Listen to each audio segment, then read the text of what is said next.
Now. Okay. Okay, we're being recorded. All right. So Alta Mesa Center for the Arts is happy to welcome Joan Steinau Lester, author of Loving Before Loving, in conversation with Irma Herrera. I have had the privilege of reading this book earlier. If you weren't here in the room, we've been gushing about it. Ron Twister down there and I were talking about it the other day as well. A little introduction to Alta Mesa Center for the Arts. We are an interfaith arts and spirituality hub housed within and sponsored by Orinda Community Church. We believe that art is a spiritual act and a human right. We wish to provide a place where people from diverse traditions, artistic practices, and economic realities can come together in community. We know that art can bridge the divisions, substantive and arbitrary, that divide us. We come together not only to practice and teach the arts, but to celebrate and learn from our differences and to foster lively and respectful interdisciplinary dialogues. So we seek unity and diversity, and wherever you are on your artistic or your spiritual path, and whoever you are, we welcome you here. We're thrilled again to have Irma Herrera in conversation with Joan Lester, who has this lovely book, which if you don't have it in your hands currently, you can get it at Orinda Books, and several links, which I will put in the chat several times over the course of our conversation, so you don't have to worry about clicking on it now. Irma Herrera is a San Francisco-based writer and performer. Her play, Why Would I Mispronounce My Own Name, has received critical acclaim from audiences and reviewers and explores the themes of identity, racism, and other deeply ingrained and pervasive biases. Like Joan, Irma began, before turning to writing, she had a career as a public interest lawyer. She did law, Joan did other things within activism, but the point is that their activism and their art kind of grew in tandem with one another in parallel. And I found that very interesting. She's the director of the educational programs for the Mexican American Legal Defense and Education Fund. And when you have a chance, I'll put a link to her website in the chat as well. And there's a lovely introduction to her play, which I highly recommend. Joan Steinau Lester is an award-winning commentator and author. Her most recent book is the book we're celebrating today, Loving Before Loving, A Marriage in Black and White. I've also been reading The Future of White Men, one of her early novels, and I have on my shelf over there, Mama's Child, and also the novel Black, White, and Other. So one of the things I love about discovering a writer is that I can go back through their other books and rediscover them as they evolve into the writer I found later in life. She's a lifelong ally and activist committed to the civil rights struggle and to feminism, which meld one into the other. She fell in love and married a fellow activist, Black writer Julius Lester, and that is where we begin this book. What drew me to Loving Before Loving, apart from the subject matter of how is it that you become an ally and activist, is because I found a woman, a writer, a thinker, who was trying to find her way where no way existed forward, both as a mother, as an activist and a writer, and having each one of these upwelling and seemingly contradictory desires finally intersect in a way that allowed her to move forward in a profound and moving fashion that embraces all three and depends upon all three. Rather than say much more about the book, I'd like to let the book speak for itself. I'd also love you to buy it, because this is a conversation starter. Ursula Le Guin would say that reading is an act. It's an act that you do. It's an act of conversation. So let this book be the beginning of a larger conversation between us in this room, people who know each other and people who don't yet, and let it lead us to the other books that she mentions, not only in the subject titles of the chapters, but the James Baldwin and Audre Lorde and many of the names that have been popping up and are informing her activism and her writing. And it can also inform ours. So with that, I will mute myself. I will hand it over to Irma and Joan, and enjoy, welcome and enjoy. Well, thank you so much. And thank you, Mary, for Alta Mesa Center for the Arts. And I'm really honored to be here. I appreciated that beautiful introduction. And I really appreciate Irma, who is a sister activist and friend. I'm going to start reading just a couple pages from the beginning of the book. It was 1962, which is now 59 years ago. I had just turned 22 years old, and I was working at a camp. It was the first day of camp. I was going to be a counselor, and I was walking outside the dining hall, and in this Catskills camp full of white people, I saw what I then called a Negro man, and I strolled over to him. How many times had I talked to a Negro man? When I'd worked in New Haven, my friend Eleanor Holmes, a law student, had often taken me to her Yale Law School dining hall. There I had stared at dark waiters in white gloves who stood silently in front of red velvet drapes covering the windows. It looks like the old South, I'd thought, though I dined with a Negro woman. How can you stand seeing them all lined up on the side of the room? I once asked Eleanor. Look, they have jobs, but it's a segregated job. And wearing those red jackets and white gloves, it's humiliating. This is 1961. It's just like a white liberal to want to take away their jobs, she muttered. Okay, I said with a sigh, I'm glad they have jobs. But these are so embarrassing. How must they feel? Grateful, she spat out. They can feed their families, pay their rent. Get practical, girl. This is a good job. If they can swallow their self-respect. I bit into my chicken, which tasted of the bile rising into my mouth. Self-respect doesn't put food on the table, she snapped. A paycheck does. I give them respect every time I see them, and they acknowledge me. Here she waved to one of the waiters who hurried to our table. Sir, she began, showing me how it was done. I had chatted with a few Negro men on a New Haven picket line when we were protesting Woolworth's segregated lunch counters, but I'd never flirted the way I was with this guitar-playing man, actually batting my eyelashes. Evidently, I was equally beguiling on this first day at Camp Gulliver. After 20 minutes of chatter, Julie smiled broadly and asked, "Want to walk into town after lights out?" Sure, I nodded, pleased. And then, wanting to continue the conversation, I blurted, "Boy, it's hot." "Don't call me boy." Julie whipped around, dropping his guitar on the grass so fast that dust rose. His large eyes glared through his glasses. I stepped back, confused. I wasn't calling you boy. It's only an expression, just a word. It's so hot. I wiped perspiration from my face to demonstrate. Not to me, it's not just a word. Grown men have been called boy for generations. His deep voice turned sharp. They're not called by their name or Mr. Anybody by white people. They're called boy. Don't you ever say that to me. I won't. I didn't know about it. I'm sorry. Still, his generous mouth turned down and his jaw muscles clenched. I'm sorry, I said again. I wasn't calling you that. Who could know about all this history, about a simple word that could make a grown man jump? I held my breath. His jaw muscles rippled. As he stood draped in his fierce pride, I liked him even more. What could I do to make up for my blunder? Do you still want to go into town tonight? I asked quietly. He remained silent.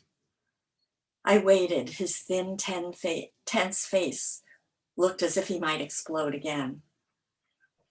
When I began to walk away, I heard a soft, yeah, and the sound of an exhale. I turned back and said, I'm sorry, once more for good measure. That was our first conversation. Who knew we would be married in 6 months after that? But already that was a learning for me. And Irma, take it away. That's the start of your book, and it's a lovely introduction.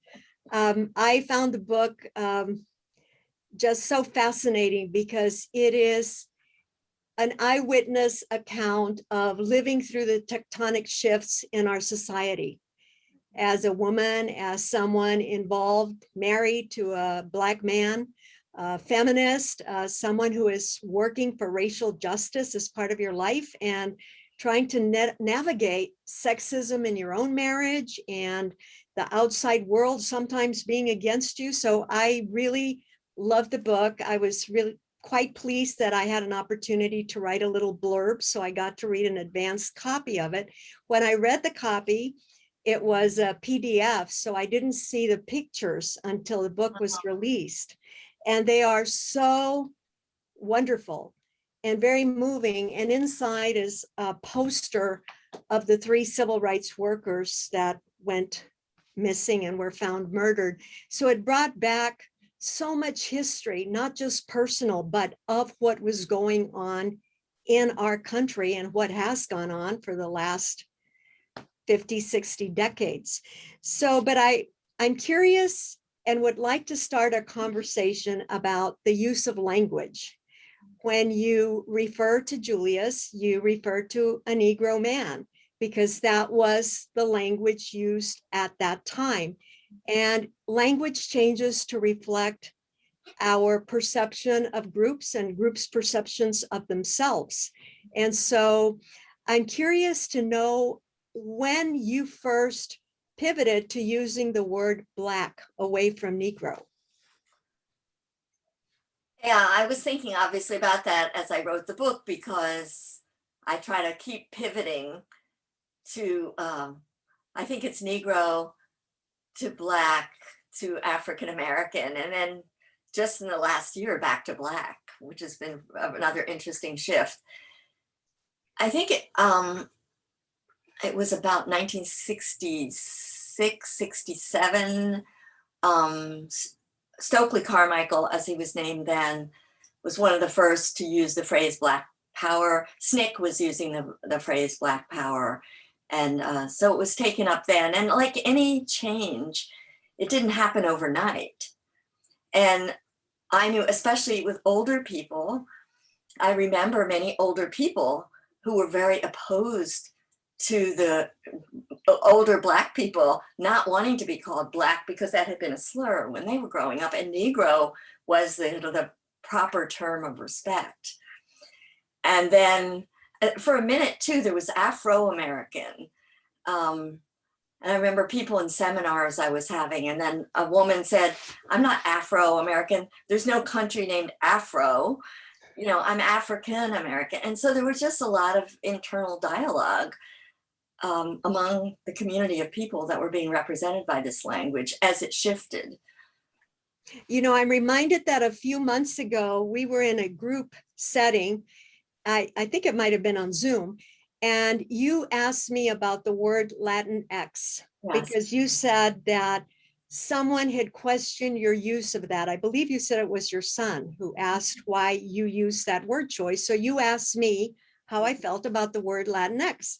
And I said, I didn't particularly like it, that it's being used more and more, particularly by academics and in certain circles, but it's language is always changing to reflect changes in society and how groups see themselves. I don't know if Latinx will ever catch on. Only 3% of people actually use it. Most people are not familiar with it. And if you ask Latinos what they want to be called, it's much likelier to be related to their countries of origin, no matter how many generations you are removed. But I would like to ask, how involved had you been before you met Julius? You mentioned you were friends with Eleanor Holmes Norton. You had been on a picket line. How involved had you been in racial justice work? I had been way more involved than Julius had been. He was not really at heart an activist, and he didn't like demonstrations. he became what was known for a while as a militant Black writer when he wrote Look Out Whitey, Black Power is Gonna Get Your Mama, which is that fabulous title of his first book. But I had been very involved, and Eleanor was one of the people. She was 3 years ahead of me. I had met her at Antioch College when I was just 17 and she was 20, and we became good friends.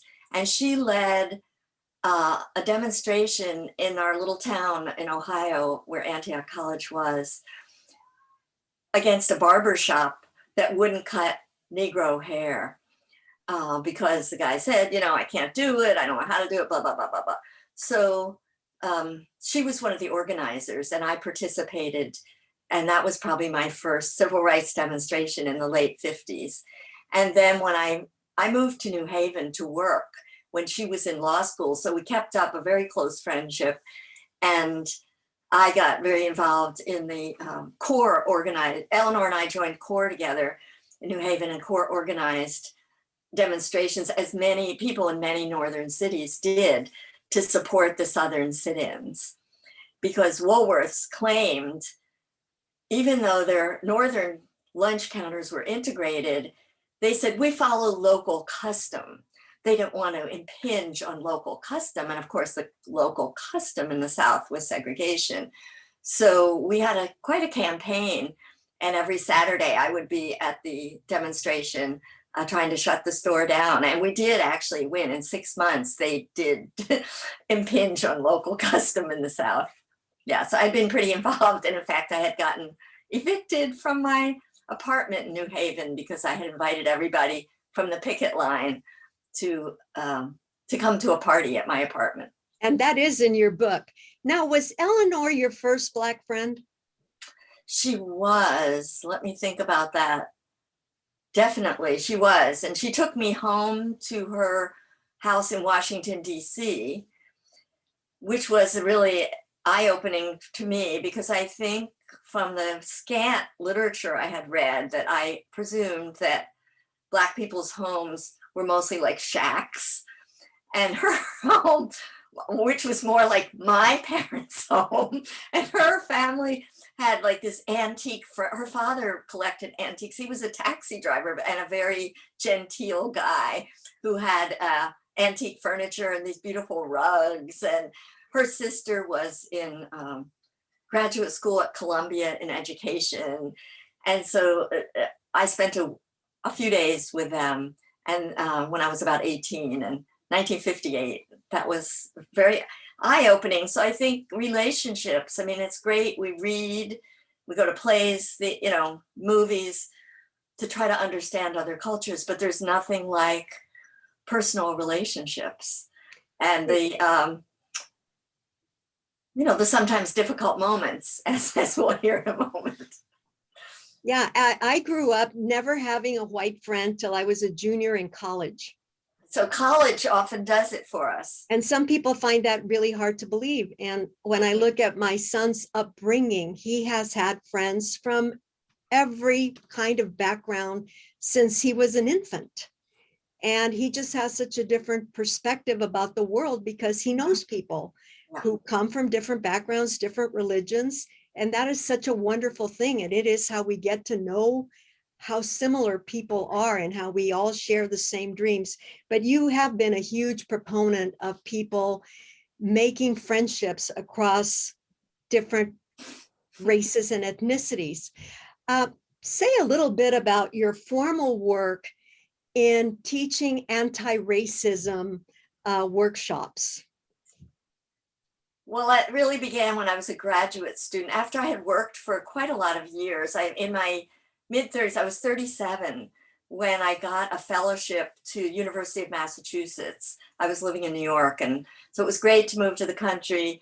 I got a fellowship into a doctoral program in there wasn't multicultural education. It was early childhood education.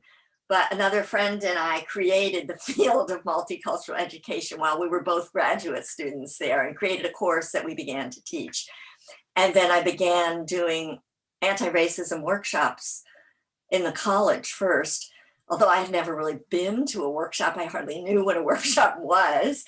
but, using my principles of education, I led some workshops, and then I decided to do it full time once I got my doctorate, and just began in my living room.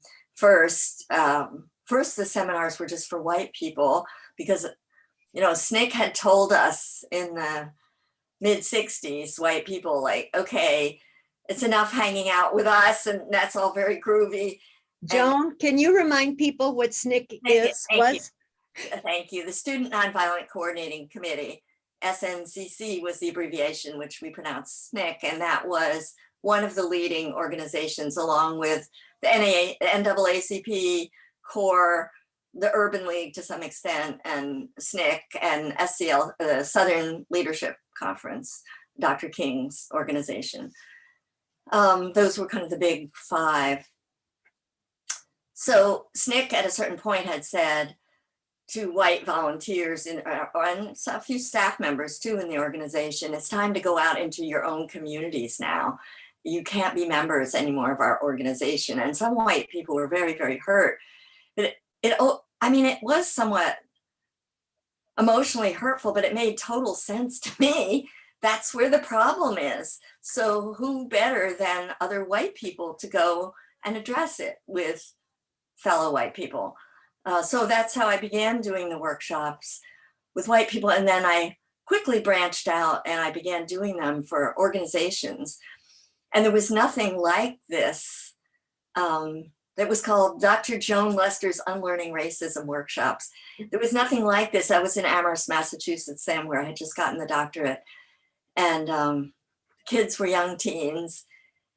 And I had to make a living, obviously, but it was, I would get a few $100s for each workshop, which I thought was a lot of money after graduate school wages. And I got to be very well known very quickly because nobody else was doing this. And quote, incidents were always happening. And so organizations suddenly, like a police department in town, the police department suddenly needed to do some training because, they got caught brutalizing somebody. And so I did that, and I got known partly for that and other workshops that I was doing. And then with my now wife, 40 years ago, we started what became Equity Institute, a nonprofit that did work on all the isms. I coined a slogan, from isms to wasms. That was our slogan. We had t-shirts at one point saying from isms to wasms. And that was our mission, to do work on racism, anti-Semitism, homophobia or heterosexism, and sexism. But mainly it was primarily racism. That was our biggest program. Speaking of isms, in which ways was sexism a problem in your marriage with Julius Lester? Probably like many heterosexual marriages. Well, I'll just start at the beginning. When we met, we were both two young intellectuals. We both loved to read. We'd been English lit majors. He was already writing a novel that he, hoped to publish someday. So he was a wannabe writer. I was a wannabe writer. And we read constantly. And it seemed like a wonderful meeting of the minds. And then we had children 3 years after we got married. We married in 62, and in 65, our first child was born. And then we had a second child. And just kind of automatically, everything fell to me with childcare and house care and so on. All domestic responsibilities, which I chafed at very vigorously, but there was kind of no moving him. And so that, along with the way that racism played out in so many ways, from white people constantly hurling slurs at us and him, but then increasingly in the Black movement, he took a lot of heat. They called it talking Black and sleeping white. And, what kind of revolutionary are you if you have a white wife? Because we lived and breathed Black revolution. That was our lives for 10 years almost. So it seemed like a contradiction to many people that he could be in this marriage. So the combination of those pressures on us, his strong drive to be a writer, and the children. You just disappeared. I have to go to the bathroom in the worst way. Oops. So somebody needs to mute their phone. I mean, So we understand. Joan, last night I was rereading the book and I came upon this passage where Julius tells you that he needs to go down south. The movement really needs him.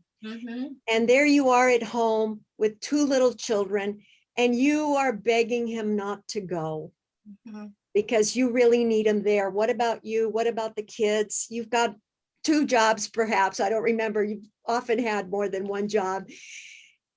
And he just says, sorry. Gotta go. Gotta go. And of course, you understand his desire to work in the Black liberation movement. That was very much core to you and your identity and what you wish to do with your life and your calling. But there you are with this responsibility for these little kids. It just made me so sad. It was very tough. And I think this happens a lot. I mean, it's very rare that it happens, but it's very rare that a mother leaves her children for anything. But it seems it's not that rare that a father leaves his children. You know, we read biographies all the time of fathers leaving spouses and children because they have a mission. Yeah, and there is no missions, but you know, we typically don't leave our children.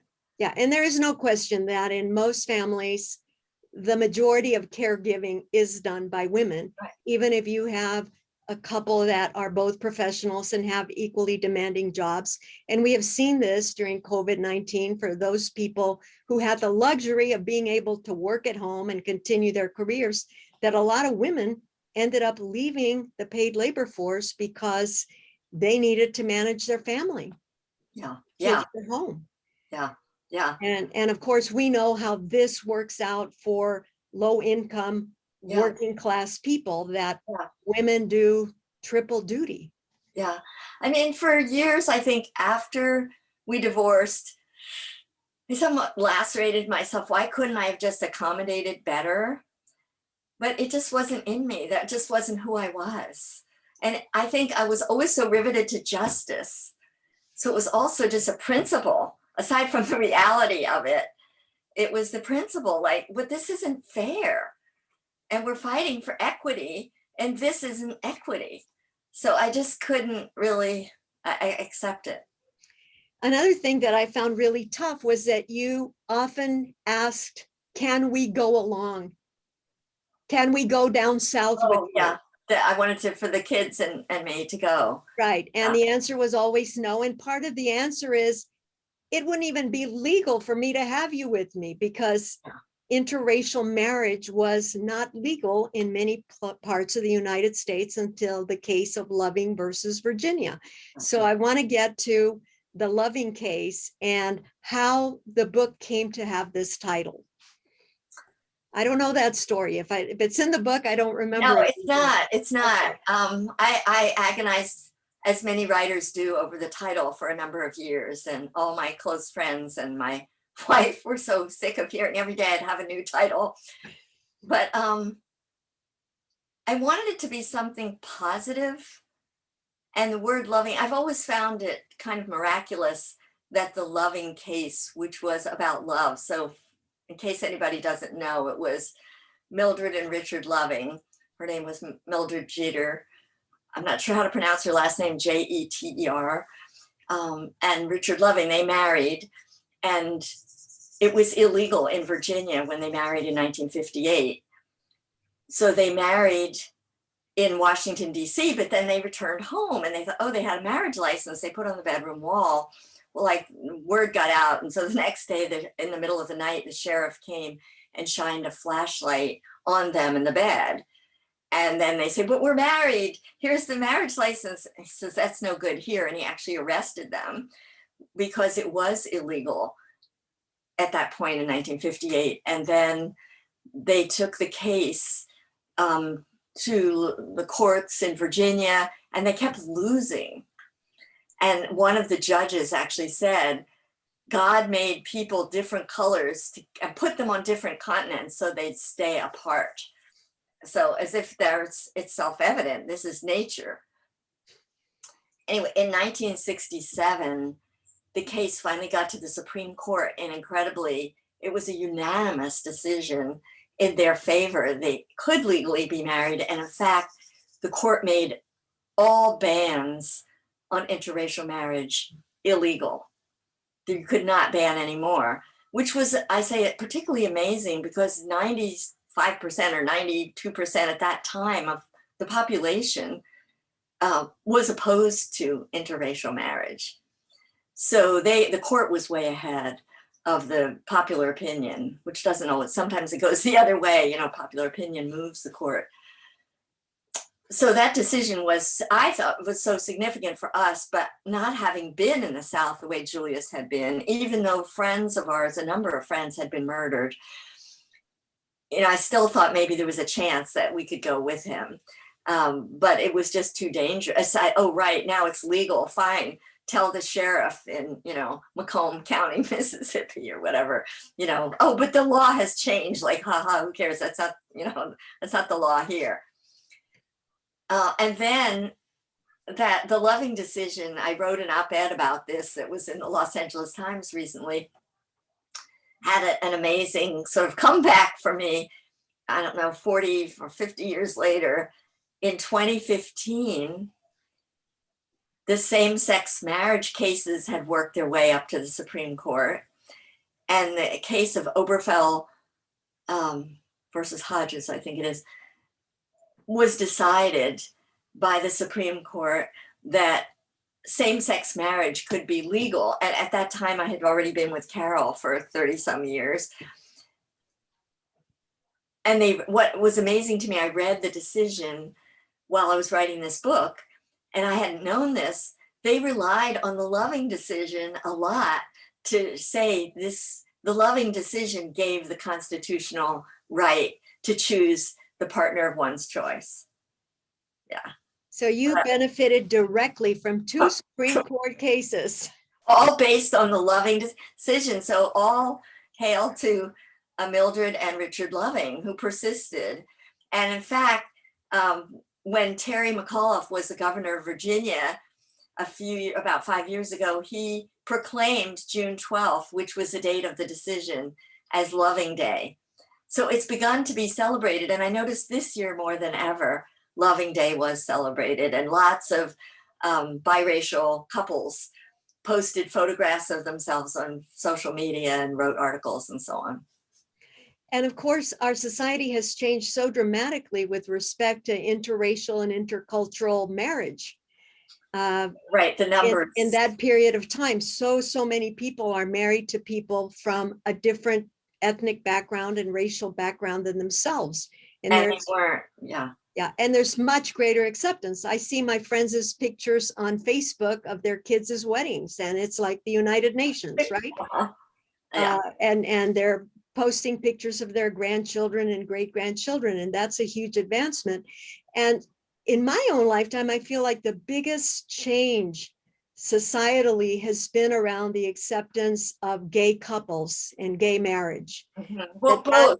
But Irma, I have to say, the biggest change too, interracially, I think when Julius and I got married, it was something like 0.05%. I mean, less than 1% of marriages were interracial. And now it's like 10%. And I think in your book, and I've talked to other friends, you talk about the fact that neither of your parents went to your wedding. With Julius, right. Right. Yeah, because that was very common when people married outside their group. Right. The parents often said, we aren't going. If that was as far as it went, some said, you're dead to us, right? Right. That's how entrenched those attitudes were. Yeah. Yeah. Julius's father told him, don't mess with white girls. You could get killed. I mean, I've only realized when I was writing the book, so this was 1962 when we got married.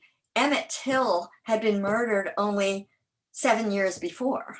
And of course, he wasn't the only person murdered for supposedly whistling or, leering or, whatever they made up for that kind of violence as, quote, a reason. So, I mean, his father was worried for his safety. My parents were worried. They said, what about the children?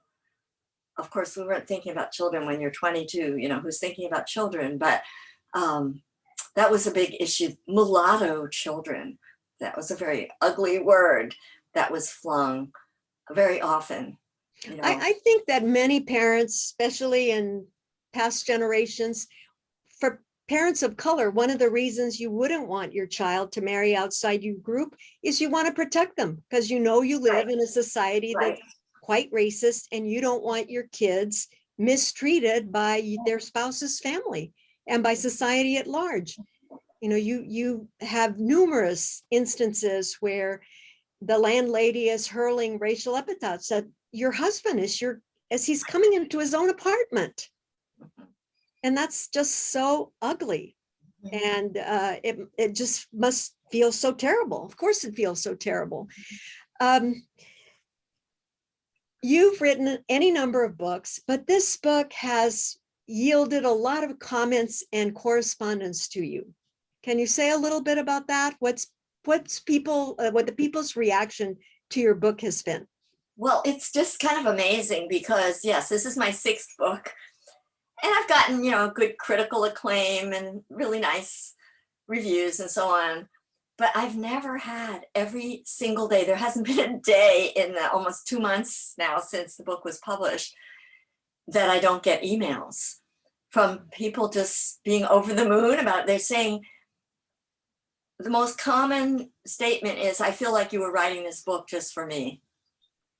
So it just touches people of all ages. I thought at first, well, it might be people of my generation, who are interested in looking back at our history. But my granddaughter actually proofread the book for me last summer.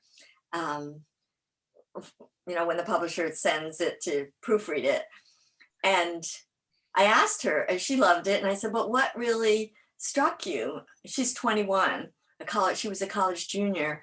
And I said, what did you like about it? She said, independence. I want to be independent like that. And I thought that was so interesting. So that is a chord that, strikes women. And then I've had men too. I didn't know if it would just be something that would strike women so strongly because it is a woman's story. But I've had a couple of men send me emails or write things on social media just spontaneously, long accolades about, I think they really like the civil rights history and the history of feminism that's in the book as I experienced it. So I don't know what else, maybe, and the independence. I mean, everybody wants independence. I love the part about you're coming into your own as a writer and all the writers that you admired and the women that you met along the way who are forging their own path. Mm-hmm. And being independent and being able to become writers, something that few women did, certainly few women with children. I was going to say, yeah, most of those writers, and I talk about this in the book, did not have children. So that was another whole hurdle. Now, I'm mindful that I want you to read another portion of your book, and I want to talk about allyship. Or allyship. I'm not sure how you pronounce it. And I also, I would like for you to read 2 other passages, and I want to leave enough time for Q&A. So would you like to do that now? I mean, I would, but do you think we have time for both, or should I just read one? Why don't you read the one about the epilogue? Okay. Where does the time go? I know. Well, let me just pull it up. I have it on my computer here.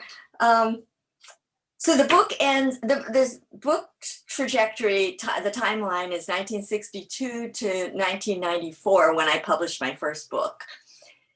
But then my editor brilliantly suggested last summer or fall since the movement for Black Lives and Black Lives Matter had become so powerful, that he suggested maybe I'd like to write an epilogue. And so I did. And I'm really glad that I had the chance to do that and sort of catch the reader up, 20 some years after the book ends. And I ended, the last paragraph of the epilogue is, the breadth of the movement for Black Lives Coalition has given this old heart a mighty dose of what Senator Cory Booker calls calloused hope. It's a battle-scarred hope, trusting that this moment has the potential to propel changes we can hardly imagine. Julius closed Look Out Whitey, predicting, the new order is coming, child, the old is passing away. Today, 52 years later, after he wrote that, I feel more optimistic than ever. A world that works for everyone is indeed emerging, our way forward led by brilliant women of color. And I say that because with every passing month, I'm more and more impressed by the reach, the tentacles of this movement. I mean, it was great when we had the daily demonstrations in every city. And that was fabulous, such a massive outpouring. I think at one point, some foundation estimated 10% of the United States population was participating in those demonstrations, which was the largest ever of any kind of demonstration.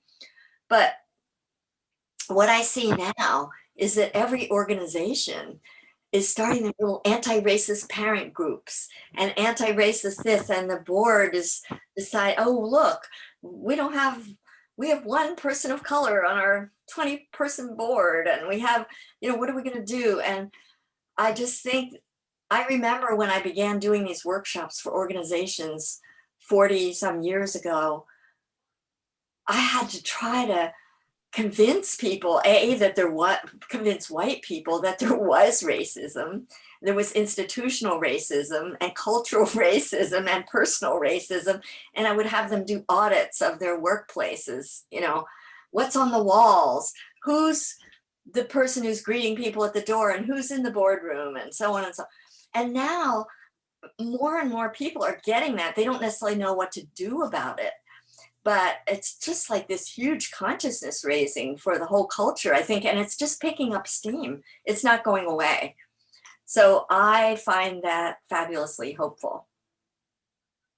Thank you. It is hopeful, and we have a lot of challenges, and I think we all feel a sense of hopelessness at times when you see all of these state laws to restrict, suppress the vote, to block the teaching of critical race theory.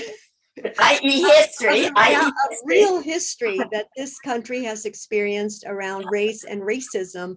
Yeah. But yes, the number of folks that are engaged in some aspect of racial justice in their homes, in their schools, in their places of work, in their houses of worship, is quite phenomenal. And I think it's just taken a life of its own in that people just keep wanting to know more. What can they do as individuals? What can they do collectively? And that's very exciting. So I think we will open it up to questions from the audience or comments. So if you would post them in the chat, maybe people are already posting them in the chat. I will make my chat really big so that I can read it. And I have to say, it is so nice to see so many friends from all over. I see Seattle, I see Berkeley, I see the room next to mine, my spouse's office. So thank you all for being here, and many friends I haven't yet met. Oh, Seattle in the house, Phoenix, oh my God. Lexington, Kentucky. This is so exciting. You have a big reach, Irma. I'm very lucky. I have many wonderful friends from different paths in my life. You too. So thank you all so much for being here. Joan, is there something we haven't discussed that you would like Well, maybe Think about. something about being allies, Okay, because we talked about cross-racial or cross-ethnic and cross-class. We didn't mention that, but cross-class friendships, and there are going to be places where we rub each other the wrong way and trigger each other. So it's just something that I want to encourage people nonetheless to jump in there and make a new friend and be brave. And a lot of white people say to me, well, I'm afraid I'm going to say something wrong. I'm afraid I'm going to make a mistake. Well, yeah, you will. You will. And people are not going to die. Keep going. And if you have a good intent, most people will forgive you. And, you can carry on and just listen. That's something I used to tell people all the time in workshops. And it's really hard to do sometimes if you're a white person and a person of color starts telling you how racist you are and, what you're doing wrong. And just the way you're speaking and the way you're taking charge in the meeting and everything about you. And the best thing to do is just try to listen, try not to cry. Because if you start crying, which is, or defending yourself, then all the attention, you're pulling the attention back to yourself. Like, poor me, you're hurting me. Oh my goodness. Just try to stuff your emotions until later. You can go home and cry. Try to listen, because it's an amazing opportunity that you're being given to learn. And you're also giving good attention to somebody who's hurting and who needs to be heard. So you're giving a gift of hearing and deep listening, and you're also having a great opportunity to learn. So that's something I like to talk about when I talk about allies. And believe me, I have been excoriated repeatedly. So I'm not just, saying something that hasn't happened to me. I've said stupid things, unaware things. I've acted in unaware ways, and I've listened and learned, and I'm by no means a perfect human being. as we all have, right? I see Ronald has his hand up. Okay, Ronald. Yes, you answered a lot of questions I had. One was the title. I sometimes will buy a book just because of the title, and you did not answer it in the book, but you now answered it. So that was one of the questions I had. And then you reading that epilogue, talking about the optimism and the hope that you have, because I was wondering if you had any hope still, because you cover so much, and there's so much that is not hopeful, as you mentioned earlier, or I should say, Irma mentioned about the suppression of the vote. And so much, the white supremacy is still reigning in so many facets. So that's quite disturbing. But let me ask this other two questions, or James Baldwin, I'm reading more of him, and his book, Nothing Personal, he said he wanted to be an honest man and a good writer.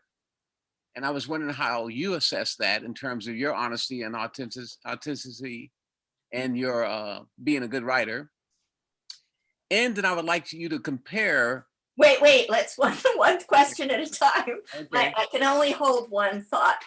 Sure. So you're asking me, About, are you asking me if I'm honest? well, I think you are, but I'm just saying Baldwin felt that was so important to him, and being a good writer, I was wondering if you had another That's criteria, interesting. or Yeah. was that most important to you also? Yeah. Well, I think they do kind of go hand in hand, because like any art, I think you go deep. If you're really going to be a good artist in whatever your medium is, you have to go deep to that centered place inside of yourself. That's something pure and something true. And that's your gift to the world, what you're bringing out. And then hopefully you can shape it in an artful way. And it is important to me to be a good writer and to work at the sentence level as well as the conceptual one. But I do think honesty is a key part of art, which is probably, maybe it's like you could say there's spiritual integrity, and you're aligned with, with yourself. Thank you. Thank you. My other one was, since you cover so much in that, and that's why I said earlier before the started, it's so personal. You're not talking theory. You've lived through it. And many of us have lived through it because we're around the same age. I've lived through all what you're talking about. But I was interested in some of the thoughts around, again, how hopeful you are. Well, You still have that hope. I do. And racism versus sexism, which is the greatest evil? Okay. Well, that's two questions right there. Two more. I have hope partly because it's a practice. I could look out at the world and see how many people of color were killed in horrible ways by police yesterday. How many people in poverty? How many people had lead poisoning? How many people don't have water that's clean? How many people, are in horrible school systems?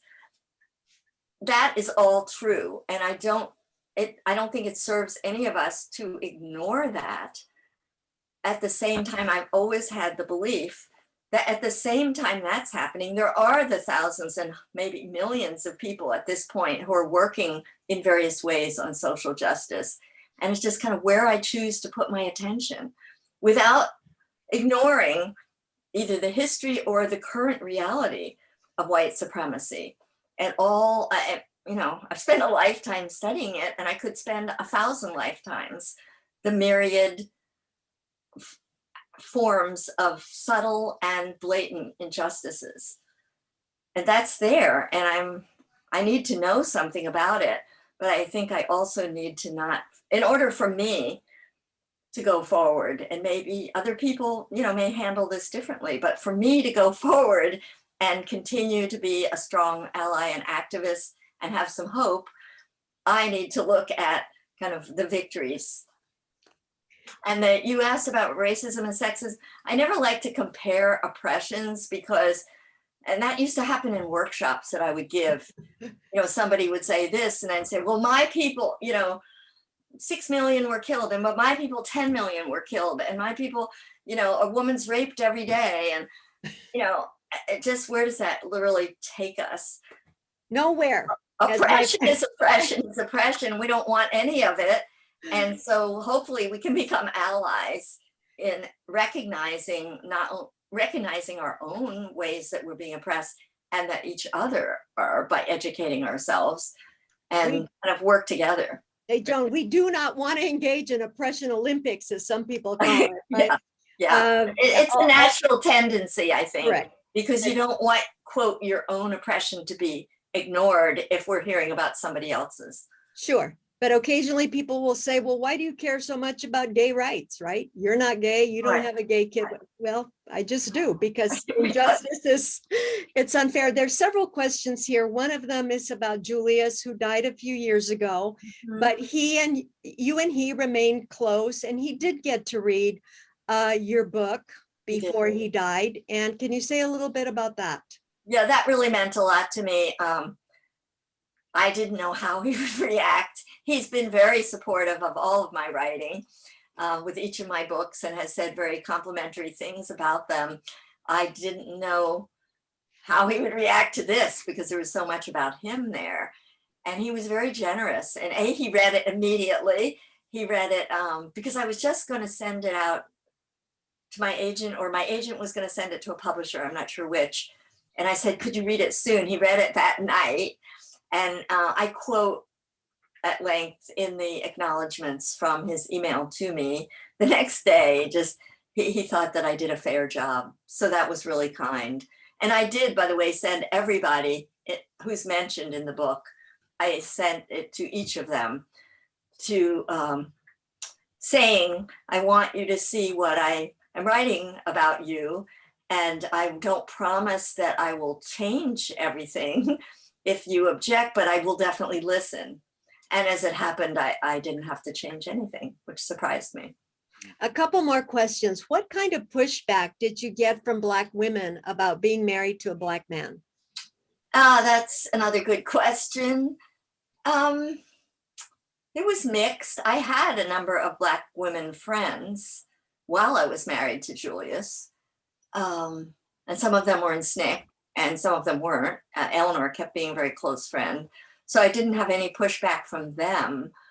But Julius would tell me sometimes that in SNCC, I mean, Black women would say things to him that, you know, they were not pleased. And there's a lot written about that. And, you know, there's a history there that is not always a pleasant history. But it didn't affect me to a great extent personally.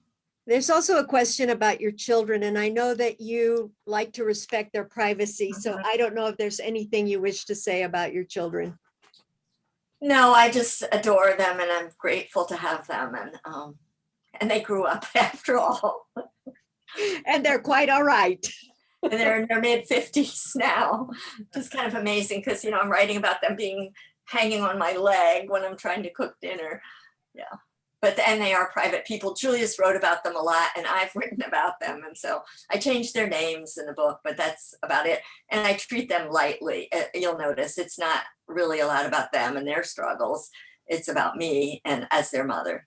It is very much your story, but it can't help but reflect what's going on in the bigger world and how it's impacting you and what you're thinking about. I love that the chapters are titled after books you're reading or poems. Right. So that's very lovely. There's a lot to recommend the book. Go out and buy it. It's a wonderful read. Thank you. I think we are getting to our close time and I want to be respectful of people. I don't know if there's any last question or comment that anyone has. Mary, including you. I've just enjoyed this very, very much and really recognizing the thin divide sometimes between the artist and the activist, because if the artist is responding to the moment as the activist is, then you need a language to do that or a picture. And that's what I think this book has done for me, is show that they're not separate concerns at all, one frivolous and one engaged, but in fact, they can be both and. I've put in the links here, other places to buy the book.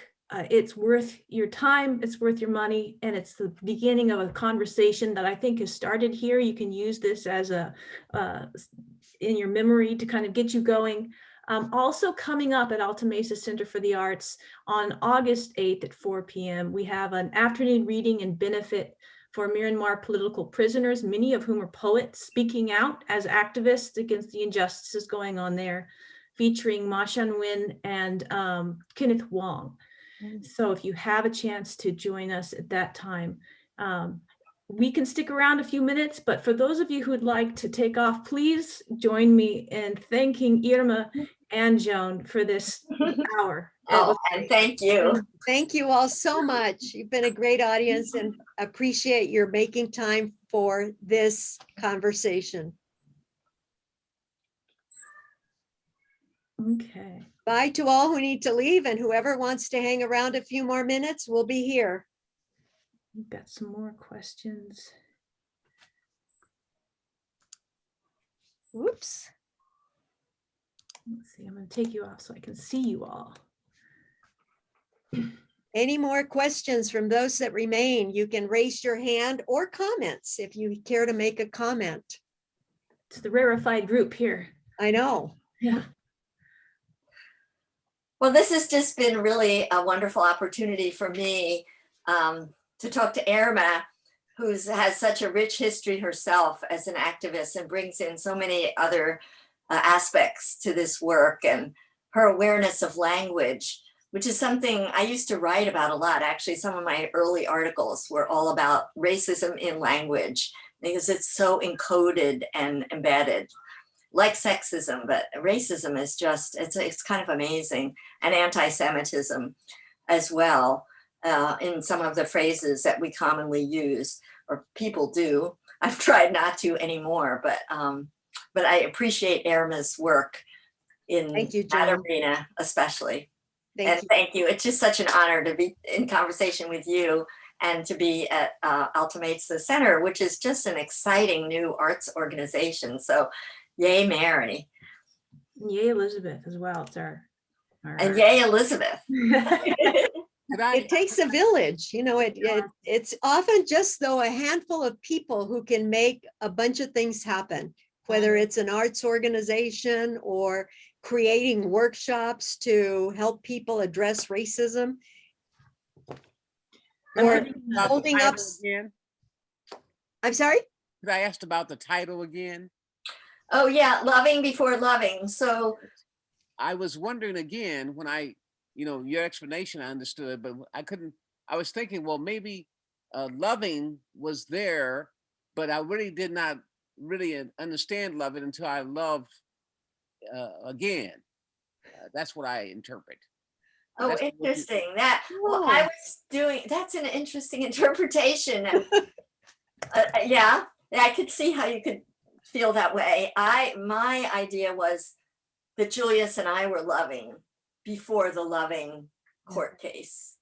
well, it was So- also the same-sex marriage. You've been loving before. I've been loving.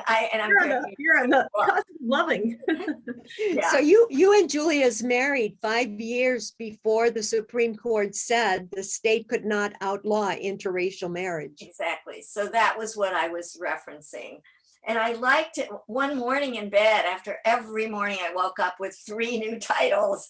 I had Call of the Soul and just so many different titles. But that one I liked because the word love is in it. And I more and more think that that's where we all have to go in the end, to love. And that's how we're going to rise as a nation and a people and, through love. So I liked having the word loving in the title. And as I started to say before, how does the universe do this, that the people who made that case their last name is Loving? I just think that's one of the most miraculous, delightful. You could call it coincidence, or you could call it fate, or you could call it whatever, but I love it. You can call it all those things, but I have to also say that as a lawyer, you are sometimes looking for particular names of plaintiffs Oh, really? Oh, that my gosh. exemplify, or that you might have a plaintiff that their name is such that it's not a good lead for the case. Oh my gosh. I never thought about that could have been But part that of the clearly was a stroke of luck. But it was an ACLU case. So the fact that they took it, the name could have been part of the reason that they did. Yeah. Interesting.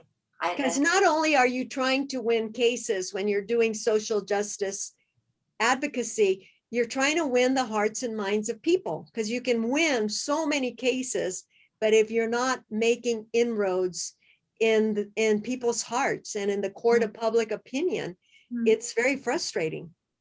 And we saw that, for example, in Brown versus Board of Education. We had another unanimous court decision that said segregation was unlawful, but it took decades. And of course, the schools are resegregated again if they were ever integrated to any degree. So it's really hard to move society along sometimes. And cases, as you were mentioning before, sometimes judges are ahead of the curve and move societies with them. And sometimes societies move way ahead of the courts. I'm glad you wrestled with the title. I might share with you my bias is that I have been a United Methodist minister for 50 years. And so preaching every week, I wanted a title that would grab folk. So I would wrestle with it because I wanted them to go away with something. Absolutely. So it's just tight. Yeah. Yeah, no, I did. Oh my gosh. That's been one of the hardest parts for me of writing every book. Yeah. It's good. Finding the absolute right title. And this one does seem to strike people. And I wasn't sure how many people would know would understand the reference to the Loving case. And I've been surprised how many people do. I think partly because there've been 2 movies about the Lovings, one fictionalized and one a documentary. So a lot of people mention, oh, the movie. Yeah. Let me check the Thank you chat again. I really again. appreciate it. I'm gonna leave now, but I thank you all and thank you, Mary, for the invitation. It's always And good to see you, Ron. thank you for everything. It was wonderful. Thank you. Thank you. Thank you for your questions. Any other questions or comments before we sign off? I love looking at all your lovely faces. I have about 1,000, but you know, coffee sometimes. If I'm on your doorstep one day, I'll bring coffee, I promise. But Well, I know that my spouse left because there's a basketball game, a playoff at 5 o'clock. So he said, I'm signing off at 5 o'clock for the Okay. playoffs. Okay, well, thank you so much to all thank of you, you. Joan. Thank you, Thanks. Mary and Irma. Thank you all. Bye. Bye. I'd like a Bye, Mary. follow after I've read the book. Oh yeah, we can talk too, Beth, if you want. Bye-bye. Bye.